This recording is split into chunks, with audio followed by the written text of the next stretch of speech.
म्हणून आपण शहाणेसारखं वागलं पाहिजे, बुद्धिमान सारखं वागलं पाहिजे. ते झालं बाबा, आहे. आता आपल्याला पुढचं कार्य करायचं आहे. बाबांनी जे काम केलं असेल, जे राहिलं असेल, ते काम आपल्याला पुढं वाढवायचं आहे ना. तर अशा प्रकारे आपल्याला कार्य असं वाढवायचे की भगवान बुद्धाच्या सांगितलेल्या मार्गानुसार आपल्याला चालायचं.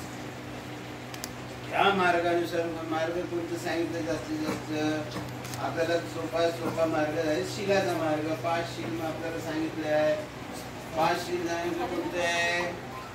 पानातिपाता वेरवणी शिक्का, प्राणींचा करायची नाही, आधी न जाणं वेरवणी शिक्का आम्ही म्हणजे चोरी करायची नाही, कामे सुमिच्छाचारा वेरवणे म्हणजे विचार करायचं नाही, मुसावादा वेरवणे शिक्का समजले आम्ही म्हणजे कुठं नाटक बोलायचं नाही, चुरा मेरे मतलब माझा खाना वेरवणे म्हणजे दुशिल्या वस्तू घ्यायचं नाही. या मार्गाने जो चालत असतो त्याला सुखाची प्राप्ती होत असते असं भगवान म्हणतात. तर मग आपल्याला सुख पाहिजे का दुःख पाहिजे? सुख पाहिजे की नाही? मग या मार्गाने आपल्याला चालणं गरजेचं आहे. पण आपण लोक चालतच नाही, बोलूनच जात असतो, भगवान बुद्धाच्या मार्गाला सोडूनच देत असतो. असं नाही झालं पाहिजे. म्हणून भगवान बुद्ध म्हणतात, अरे मी एवढा कष्टाने हे मार्ग शोधून काढला आणि हा मार्ग तुम्ही अगर चालले, जसा मी सुखदायक ठरलो, सुखाने जगलो, आनंद मिळाला, मला निब्बाण प्राप्त झालं, असं तुम्हालाही प्राप्त होऊ शकते. चालणं गरजेचं नाही, आचरणाचं धम्म आहे. असं नाही आहे इकडून ऐकलं इकडून सोडलं, तो धम्म नाही आहे. म्हणून आपल्याला तुम्ही सुखाने चालले, तुम्ही धम्मानं वागले, शीलानं वागले, तुम्ही सगळे परिचयाने वागले, होईल काय? हे जे बाबा झाले ना, मरण पावले, भीमरावजी बागडे, यांना लई सुख प्राप्त होईल. अरे बा, मी नाही चाललो पण माझे घरचे लोक शीलाच्या मार्गाने चालले, भगवान बुद्धाच्या मार्गाने चालले आहे, त्यांना लई सुख प्राप्त होईल, लई आनंद होईल. ठीक आहे ना. आणि या मार्गाने जो चालत असतो आणि या मार्गाने अगर तुम्ही चालले, बाबा आहे ना मरण पावलेले, आळशी झालेले, लई आनंद, खूप आनंदित. आणि हीच खरी श्रद्धांजली काय होईल? हीच त्यांना खरी श्रद्धांजली.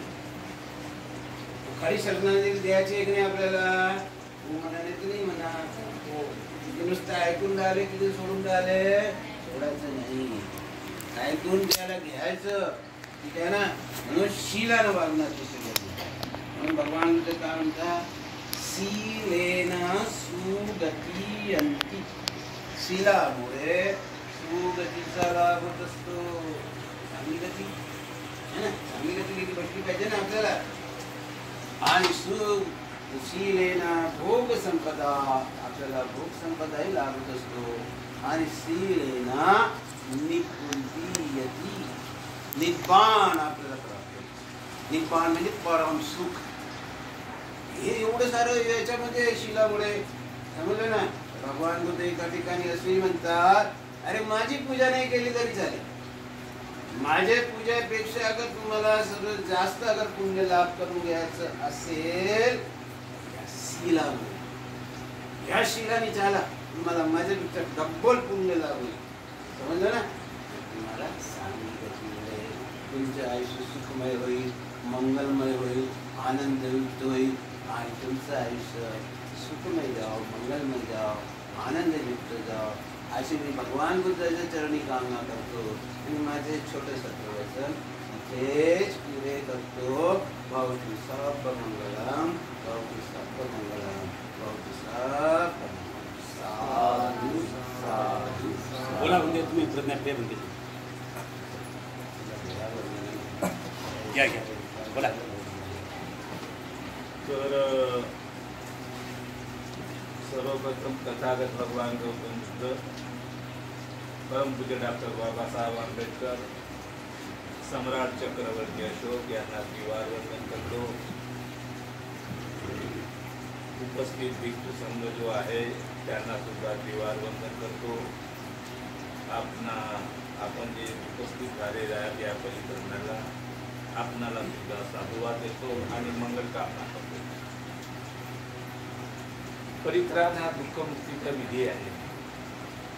या परित्राण जर तुम्ही शांत चित्ताने ऐकत असाल तर तुमच्या मनामध्ये जे काही दुःखाच्या वेदना असतील त्या निघून जाण्यामध्ये मदत होते. तुमच्या मनामध्ये जे काही चुकीचे आचार विचार असतील तुमच्या चित्तामध्ये ते सुद्धा निघून जाण्यास मदत होते. कारण काय की ह्या ज्या आता आम्ही गाथा म्हणणार आहोत परित्राणामध्ये हे तथागताच्या मुखातून गाथा निघाली, बरोबर आहे की नाही. आणि तथागताच्या मुखातून समजा जो शब्द निघाला असेल तो अत्यंत पवित्र असतो. तर तो शांत चित्तानं जर तुम्ही ऐकत असाल तरच तुम्हाला त्याचा लाभ मिळतो. अन्यथा काय आपण परित्राण करतो, आपली नजर कोणी येते का काय तिकडं असते किंवा नातू बसलेला असतो कोणी काही बसलं त्याच्यामुळं आपल्याला त्याचा लाभ होत नाही. आणि म्हणून तुम्हाला समजा जर पुण्य घडून घ्यायचं असेल परित्राण ही साधारण गोष्ट थोडी आहे. आपल्याला वाटते तुम्हाला काही साधारण आहे, असाधारण आहे. परित्राण दुःखमुक्तीचा विधी आहे. आणि म्हणून तुम्हाला समजा जर शांत चित्तानं ऐकायचं असेल आणि पुण्य प्राप्त करून घ्यायचं असेल तर मनामध्ये कसल्याही प्रकारचे विचार जे असतील तुमचे भांडे नाही झाले, कपडे नाही झाले, काम पडू नये हे तुम्ही मनात 10 मिनिटं एक तासाने काढून टाका, बरोबर आहे. त्यातल्या त्यात तुम्हीच या परित्राणाला बसू नका. तुम्ही परित्राणाला ऐकून राहिले का या हवेमध्ये अत्यंत सूक्ष्म असे किटाणू आणि जीवजंतू आहेत, बरोबर आहे. ते सुद्धा ऐकत आहेत. त्यांच्या कानापर्यंत या परित्राणाचा आवाज जात असेल त्यांचं मंगल होतं, त्यांचं कल्याण होऊन त्यांना चांगल्या प्रकारे सुख लाभो आणि त्यांना चांगल्या प्रकारे भोजन मिळो. केवळ तेच ऐकत आहे का बाजूला पाणी आहे गटार आहेत का नाही. गटारामध्ये अत्यंत बारीक असे किटाणू बसलेले असतात, बरोबर आहे. त्यांच्या कानापर्यंत या परित्राणाचा आवाज जात असेल ते ऐकत असतील त्यांचं सुद्धा मंगल होईल, त्यांचं कल्याण, त्यांना चांगल्या प्रकारचे भोजन. केवळ तेच हजर आहेत का परित्राण ऐकण्यासाठी. आजूबाजूला झाडं आहेत, बरोबर आहे. झाडावरती सुद्धा किटाणू बसलेले असतात. त्यांच्या कानापर्यंत या परित्राणाचा आवाज जात असेल त्यांचं सुद्धा मंगल होईल, त्यांचं कल्याण अशा प्रकारची मनोकामना करतो. आणि हा तुमचे जे बाबा मरण पावले कोणी सासरे मरण पावले कोणाचे भीमरावजी जे मरण पावले ते सुखी झालेले आहेत. कारण काय की आता त्यांना काही वेदना आहेत का, वेदना आहेत का. म्हणून ते संसार लागला आहे का. संसारामध्ये किती कठीण आहे की नाही. संसार हा अत्यंत कठीण आहे. आणि म्हणूनच तथागत भगवान गौतम बुद्ध किंवा जे बुद्धिवान माणसं असतात ते संसार सोडून देतात, बरोबर आहे. आणि शांत चित्तानं कुठेतरी जीवन जगतात. काही जंगलामध्ये जगतात, काही पहाडांमध्ये जगतात, काही गुहामध्ये राहतात, बरोबर आहे. तर ते सुखी झालेले आहेत, बरोबर आहे. आणि ते माझं आहे हे आता तुम्ही सोडून द्या, बरोबर आहे. कारण काय की मनुष्य जेव्हा लहानाचा मोठा होतो कितीतरी वेदना होतात की नाही. आणि तथागतांना सांगितलं जन्म होणे, रोग होणे, मरण होणे, क्षय पावणे आणि पृथ्वीवरून निघून जाणे, बरोबर आहे की नाही. नाहीस होणे या 4-5 प्रकारच्या स्टेजेस सांगितलेल्या आहेत, बरोबर आहे. आणि शरीर जे आपण आहे तर शरीर जोपर्यंत शरीर आहे जिवंत आहे तोपर्यंत प्रेम आहे की नाही. मेल्यानंतर तुम्ही त्याच्यावर प्रेम करता का नाही करत. तर अशाच प्रकारे एकदा जे राजगृह आहे, राजगृह हा मोठा पूर्वी गाव होता, बरोबर आहे, नगरी होती, बरोबर आहे. त्या राजगृहामध्ये शिरीमा नावाची एक वेश्या म्हणून किंवा नगरवधू, नगरवधू चांगलं नाव नगरवधू, शिरीमा नावाची नगरवधू होती, बरोबर आहे. ती इतकी देखणी होती, खूप देखण्यात बायांसाठी राजे म्हणजे नगरवधू बनवत ना. अशा देखण्या ज्या बाया नसतील तर त्यांना काही नगरवधू नेमत नव्हते. तिचा काम कोणता राहायचा की जे ज्यांना वाटलं ज्याची इच्छा झाली तिच्याकडे जायचं तर त्यांना समाधान करायचं हे तिचे हे त्या शिरीमाची म्हणजे किंवा कोणतीही नगरवधू होती हे तिचे कार्य राहायचे, बरोबर आहे. लोक एकेका रात्रीचे तेव्हा 1000 रुपये नाणे द्यायचे त्यांना, तेव्हाची गोष्ट. आणि तिचा मग पोट आता लोक पैसे देतील, ती काय कमवायला जायची का नाही, ती ते हाच व्यवसाय करायची. आणि म्हणून मोठे मोठे राजेही जायचे, श्रीमंत लोक जायचे आणि ज्याच्याजवळ पैसा असेल ते जायचे. एकदा काय, आणि ती दानी खूप होती. ती जरी नगरवधू होती, ती जरी वेश्या असेल तरी तथागताच्या धम्मावरती आणि तथागतावरती अफाट तिची श्रद्धा होती. रोज कधी 8 भंतेजी, कधी 5 भंतेजी, कधी 3 भंतेजी, कधी 1 भंतेजी. रोज ती आपल्या घरून, तिच्या घरून जेवण करून जायचे. भंतेजी नाही गेले समजा रस्त्याने तरी परंतु निमंत्रण दे, तुम्ही निमंत्रण देत नाही परंतु ती निमंत्रण द्यायची आणि घरी जेवणाला बोलवायची. बरोबर आहे. असे बरेच दिवस पर्यंत चालले. बरेच दिवस चालल्यानंतर एका भंतेजीला अशी चर्चा सुरू होती. सगळे भंतेजी बसले की ती किती छान आहे, ते किती छान आहे, ती किती दानी आहे, ती रोज भंतेजीला दान देते, ती रोज भंतेजीला भोजन दान देते, काही परिष्कार, तुम्ही आता परिष्कार आणले, परिष्कार दान देते. अशा प्रकारची चर्चा सुरू होती. एक भंतेजी तिथं तरुण भंतेजी होता. त्याला वाटलं श्रीमाता इतकी देखणी आहे का, हे एवढी चर्चा आमच्या इथं सुरू आहे, एवढी देखणी आहे का. तर म्हणजे त्याची इच्छा झाली. त्याला वाटलं की मी एक दिवस तिच्या घरी भोजनाला जाईल, असं तिला वाटलं.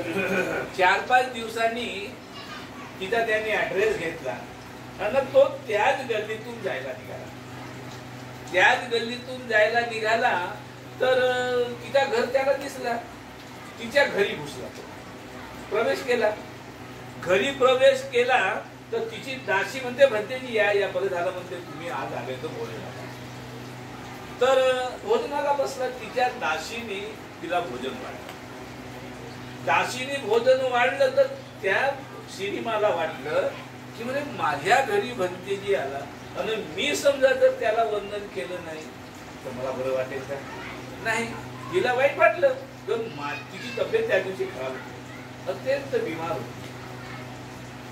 तर तिने तिच्या दासीला ती आपल्या म्हणते की तू माझे हात धर, मी जातो आणि भंतेजीला वंदन करतो, नंतर घरात जाईल. तर तशाच प्रकारे दासीने तिला घेतलं श्रीमाला आणि तिने वंदन केलं. वंदन केल्यानंतर त्या भंतेजीने तिच्याकडे पाहिलं, ती बिमार होती. त्याला वाटलं की ही श्रीमा एवढी बिमार असून सुद्धा इतकी चांगली आहे, इतकी देखणी आहे, तर समजा जर तिची प्रकृती चांगली राहील किती चांगली होते, असा त्याच्या मनामध्ये भास झाला. बरोबर आहे. ती श्रीमा घरात गेली, ती झोपली आपल्या खाटेवरती. याला तिची जी दासी होती त्या दासीने त्या भंतेजीला भोजन घातलं. त्याच्यानंतर तो गेला, भोजन केलं तर चालला गेला, दान बी दिलं तिने, चालला गेला. तर परंतु त्याच्या मनामध्ये हीच भावना होती की ती किती सुंदर आहे. तिच्या शरीरावरती तो भाडला गेला होता. त्यांनी 4-5 दिवसांनी भंतेजी मध्ये चर्चा सुरू असताना तो विषय काढला त्या तरुण भंतेजी की भाऊ, तुम्ही म्हणत होते ना ती श्रीमा खरंच मी गेलो होतो, किती सुंदर आहे, मला तिच्यावरती प्रेम झालं, असं त्यांनी म्हटलं. आणि 4-5 दिवस ही चर्चा सुरू राहिली. आता भंतेजी होते ना, भंतेजीला माहीत झालं हा तिच्यावर भांडला म्हणून. भंतेजीला माहीत झालं, बोलवा ना त्या भंतेजीला कोण आहे का. हा भंतेजी गेला, तरुण भंतेजी गेला. कारण म्हणे तू तिच्या घरी जेवायला गेला होता का. तो म्हणे हो. तर तुझ्या मनामध्ये वाईट विचार आला का तिच्याबद्दल. तो म्हणतो भगवान काय सांगा, मी खोटं बोलणार, परंतु म्हणे माझ्या मनामध्ये तिच्याबद्दल वाईट विचार आला. म्हणे असं करू नये, तुम्ही श्रमण आहात, तुम्ही भंतेजी आहात आणि पूर्वी तुम्ही काय करत असाल तर करा माझ्या मागे, परंतु जेव्हा तुम्ही भंतेजी झाले, जेव्हा तुम्ही बुद्ध शासनामध्ये आले, असे विचार मनामध्ये कधीही आणू नका, असे विचार मनामध्ये कधीही आणू नका. अशा प्रकारे तथागताने त्याला अनायसे 3 दिवसांनी तिचा मृत्यू झाला. श्रीमाचा 3 दिवसांनी मृत्यू झाला. आता मृत्यू झाल्यानंतर पहिली गोष्ट कोणाला माहीत झाली, तथागताला. कारण काय, त्यांची ती उपासिका होती. रोज कोणत्या ना कोणत्या भंतेजीला ती बोलवायची परिस्कार द्यायची, भोजन द्यायची आणि त्यांची सेवा करायची. जर त्यांच्याकडे कोणी गेला नाही तर स्वतः ती भगवंताकडे जायची, त्यांना वंदन करायची, त्यांना फुलं वगैरे सगळे पुष्पमाळा देऊन.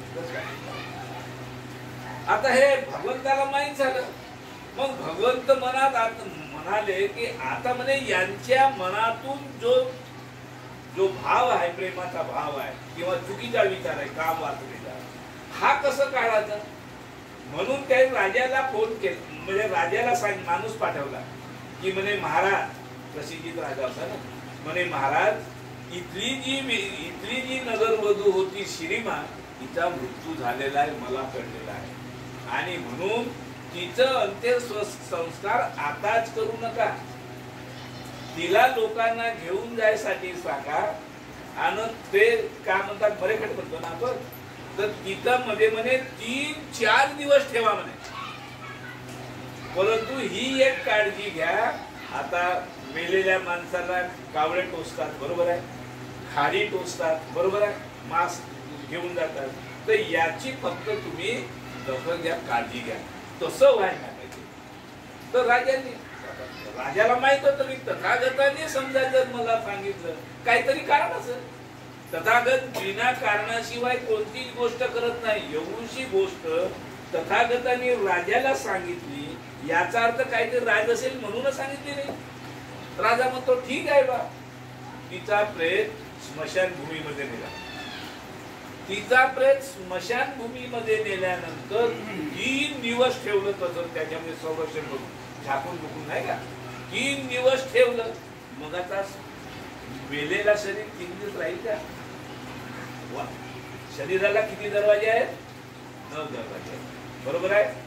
2 1, मूत्रपिंड 1, कानाचे 2, त्याच्यानंतर डोळ्याचे 2, नाकाचे 2, 1 उदरद्वार, 9 आहेत ना. तर हे 9 जे छिद्र आहेत त्याच्यामधून घाण निघायला लागली, बरोबर आहे. बरं ती घाण टाकली असते का, 3ऱ्या दिवशी घाण निघायला लागली.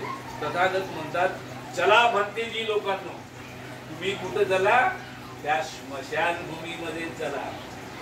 सगळे भंतेजी तथागत भगवान गौतम बुद्ध त्या स्मशानभूमीमध्ये गेले. तो शिरीमाचा प्रेत पडलेला आहे म्हणे, पहा आता याच्यामध्ये कशी गंदगी आहे, तर ते बरोबर आहे. राजाला बोलवलं आणि म्हणे महाराज, ही जेव्हा जिवंत होती, एका दिवसाचे 1,000 रुपये लोक तिला द्यायचे आणि तिच्याची सहवास करायचे, बरोबर आहे की नाही. तेव्हा ती जिवंत होती, ती देखणी होती, तिचा शरीर चांगला होता, तिचा रूप चांगला होता म्हणून देत होते म्हणे. परंतु आता ह्या प्रेताचा लिलाव करा, आक्षन करा. तर म्हणे ठीक आहे. राजा म्हणायला लागला, म्हणे लोक जमले ना, ती नगरवधू होती, गावातले सगळे लोक जमले. मग राजानं बोलली 1,00,000 रुपये या 1,00,000 रुपये द्या आणि ह्या प्रेताला घेऊन जा. प्रेताला 1,00,000 रुपये पण देईल का. मग 50,000 रुपये द्या नाही, या प्रेताला घेऊन जा. कोणी देईल का, कोणी तयार नाही झालं. 10,000 रुपये द्या, 10,000 रुपये द्या, कोणी तयार झालं. मग 500 द्या, मग 1,000 द्या, मग त्याच्यानंतर मग 1 रुपया द्या. 1 सुद्धा रुपया कोणी द्यायला तयार झाले नाही. प्रेम कसा पडून होता. मग नंतर राजा म्हणतो फुकट घेऊन जा. फुकट सुद्धा कोणी घेऊन जाईल का, गेला का, फुकट सुद्धा गेला, घेऊन गेला नाही. बोली झाली, कोणी न्यायला तयार नाही. आणि तेव्हा मग तथागत म्हणतात कोणाला, त्या भंतेजीला. सगळे भंतेजी घेऊन गेले ना स्मशानभूमीमध्ये. ते म्हणजे बघा अनित्य कसा शरीर आहे, जिवंतपणी कसा माणसाचा रूप तुम्ही तिची तारीफ करता. सिनेमामध्ये कशी तारीफ करतात बायांच्या चेहऱ्याची, निरनाड्या उपमा देऊन करतात, ते काय करतात, तू वैशी आहे, तू चांद आहे, तू क्या क्या आहे, बाल तेरे रेशीम शरीके आहे म्हणतात की नाही. परंतु मेल्यानंतर काही फुकट सुद्धा नेलं नाही. तर म्हणून मग तथागत भगवान गौतम बुद्ध त्या भंतेजीला बोलावतात. म्हणे तू आता हिच्याकडे जा, तू घेऊन जा, फुकट घेऊन जा, काही पैशाची जरूरत नाही. तथागताचा बोलण्याचा भाव त्या भंतेजीला समजला की तथागत बोलून राहिले हे वेगळ्या पद्धतीने, बरोबर आहे की नाही, हे वेगळ्या पद्धतीनं बोलून राहिले. आणि म्हणून तो म्हणतो भगवान मला माफ करा, माझ्या मनातून तिच्याबद्दलचे जे भाव होते ते आता काही राहिले नाही, हे आता काही राहिले नाही, मला माफ करा. हे सगळं झालं आणि तेव्हा मग तथागतांनी त्या राजाला सांगितलं तर म्हणे आता इथे अंत्यविधीला सुरुवात करा. सगळ्या लोकांनी जे भंतेजी होते त्यांनी तिच्याबद्दल जो काही प्रेम होता हा बाहेर काढला. आणि म्हणून आपले सुद्धा वडील आहेत, आपला सुद्धा पती असेल, आपला सुद्धा कोणाचा सासरे असतील, हे जोपर्यंत मनुष्य जिवंत आहे तोपर्यंत आपण प्रेम करतो. एकदा काही मनुष्य गेला आणि हा अनित्य आहे, मरण हा माणसाचा गुणधर्म आहे. आपण जे जिवंत आहोत, आपण सर्वसाधारण असेच जिवंत आहोत का? घरोघरी गोळ्या खाता की नाही खात? गोळ्या खाता की नाही खात? कोणी बीपीच्या खाईल, कोणी शुगरच्या खाईल, कोणी हार्टच्या खाते, कोणी तापाच्या खाते, कोणी कशाच्या खाते, कोणी गुडघे दुखण्याच्या खाते की नाही? त्या गोळ्या खाता म्हणून आपण जिवंत आहोत. आपण समजा जर गोळ्या खाल्ल्या नसत्या तर कदाचित आपण एवढाने खालो असतो का? मी 70 वर्षाचा आहे, तुम्ही काय 60-65 वर्षाचे असा, सगळं घरोघरी गोळ्या आहेत की नाही? आणि म्हणून तथागत म्हणतात हा सगळा शरीर जो आहे हा रोगांचा माहेरघर आहे. एका ठिकाणी तथागत म्हणतात जो मनुष्य मांस खातो त्याला 98 प्रकारचे आजार होतात. लक्षात ठेवा, जो मनुष्य मांस खातो, मांसाचा सेवन करतो त्याला 98 प्रकारचे आजार होतात. आता खरं काय खोटं काय ते भगवंताला माहिती. भगवंतांनी जे सांगितलं ते खोटं असेल का? भगवंतांनी जे सांगितलं ते खोटं राहू शकत नाही. आणि जे खोटं असेल ते भगवंतांनी सांगितलं नाही याच्यावर तुमचा विश्वास पाहिजे, त्या स्टेटमेंट वरती, त्या बोलण्यावर, बरोबर आहे. आणि म्हणून आपण सुद्धा आपल्या शरीर मी किती चांगलं आहे, काही चांगलं नाही आहे, सगळं खाणं. आता सर्दी होते तर तोंड नाकातून शेंबूड वाहते की नाही वाहत? जो आपण अन्न खातो त्या अन्नामुळे सगळी गंदगी तयार होते, बरोबर आहे की नाही? तर अशा प्रकारे आपण हा अहंभाव काढून टाका. जोपर्यंत जिवंत आहात तोपर्यंत ठीक आहे, मेल्यानंतर तुमचं काही नाही. या परिक्रमाच्या निमित्तानं मला आपण ऐकून घेतलं त्याबद्दल मी आपला आभारी आहे. तिची कल्पनी करून नक्की सभे प्रेम चित्त संकल्पात मंगलो सुखी हो कल्याणो भवतु सफल भवतु सफल. चला परिक्रमा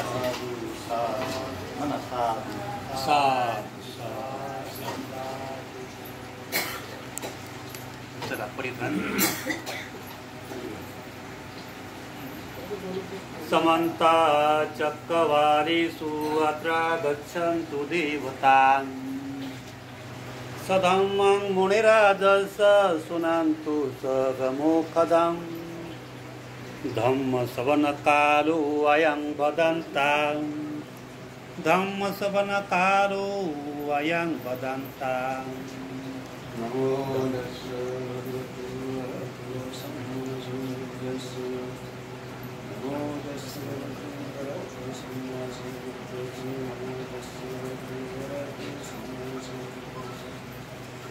हे संता संतचित्ताति शरणं एतं लोकान्तरेवा भूम्मा भूम्मासु देवा गुणगणगहना व्यावटा सब्बकालं एते अयन्तो देवावरकणकमयि मेरुरादे वसन्तु सन्तु सन्तोषयन्तो मुनिवरवचनं श्रोतुमग्गं समग्गम्. सभ्येषु चक्रवालेषु यथा देवाच ब्राह्मणो यं अमेहि कथं पुयं सव सम्पत्ति साधकम्.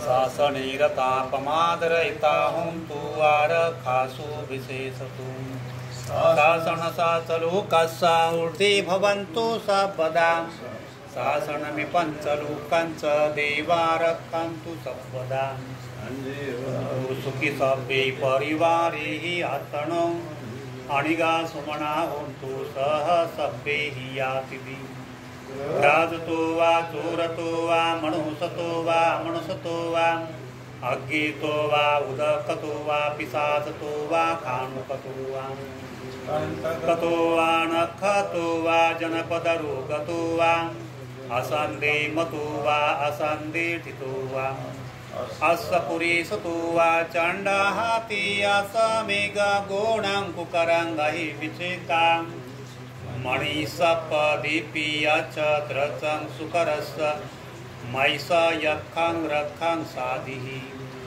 नानाभयतो वा नानारोगतो वा नाना उपादतो वा सबे आरक्षं गहत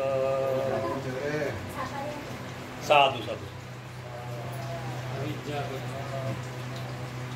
किती पिसोरे अविद्यापतया संखारा संखारपतया वेयानं वेयानपतया नामरूपपतया शलायतनं शलायतनपतया फसो फसपतया वेदनां वेदनापतया तन्ना तन्नापतया उपादानम् उपादानपतया भवपतया जाति जातिपतया जरा मरणं शोक परिदेव दुःखदो मनुष्यपायासा संभवन्ति एवमेतस्य केवलस्य दुःखकन्दस्य समयो होतीति अविद्यायत्वङ्गशेषविरागनिरोधो संखारनिरोधो वेयानिरोधो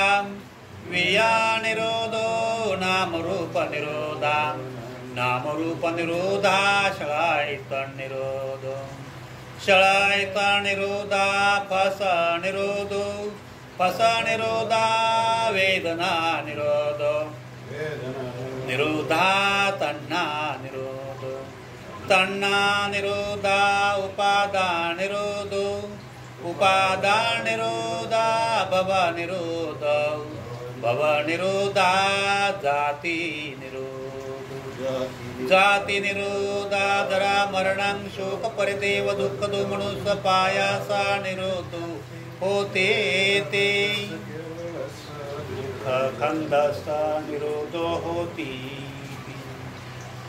अनेक जाति संसारं संदाभिसं अणिभिसं गहकारकं गहे संतो दुःखा जाति पुनः पुनः गहकारकं दिठोसि पूर्णागेह नकाहसि सब्बाते फा सुखा भग्गा गह कोटां विसंखितां विसंखारगतां चित्तां तन्नानं खयो मज्जगाति साधु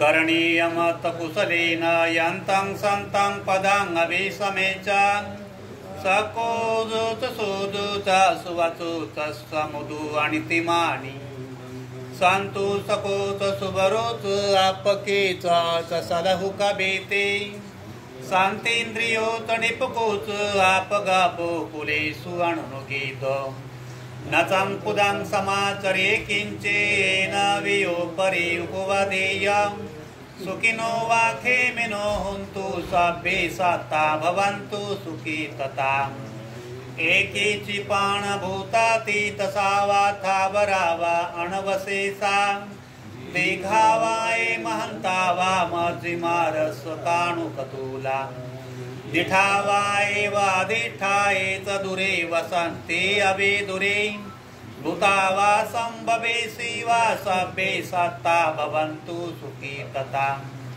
न परो परं निकुबितं नाहि मौवि सदुःखमीचयं माता यथानियं भूतं आयुष्सा एकपूतं मणुरखि एवंपि स बभूतेषु मानसं भावय अपरिमाणं वेतं च सबलोकास्मि मानसं भावय अपरिमाणं ओदांगादोत त्रियांचा अस्मबादं अविरंगसा पतां पीठं चरां निषिन्नो वास्यान्नो वायावतस्स विगतमिदो एतं सतिं अदितेयं ब्रह्ममेतं विहारं इदमाहु दिठेयांचाणोपगम शिलवादसनेन संपन्नो कामेषु विनयंगेदं नहि जातु गप्पसेयु पुनरेते ते साधु. वंदन करा 3 वेळा. बुद्धं नमामि, धम्मं नमामि. आता हे ज्या प्रत्येक गोष्टी त्याच्यामध्ये काम वगैरे काय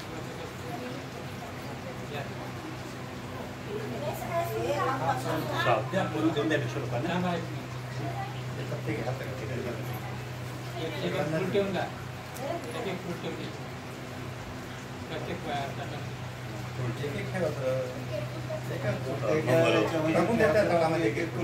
ताटात टाकून द्या पूर्ण आणि हे ताटात देऊन द्या प्रत्येकांना.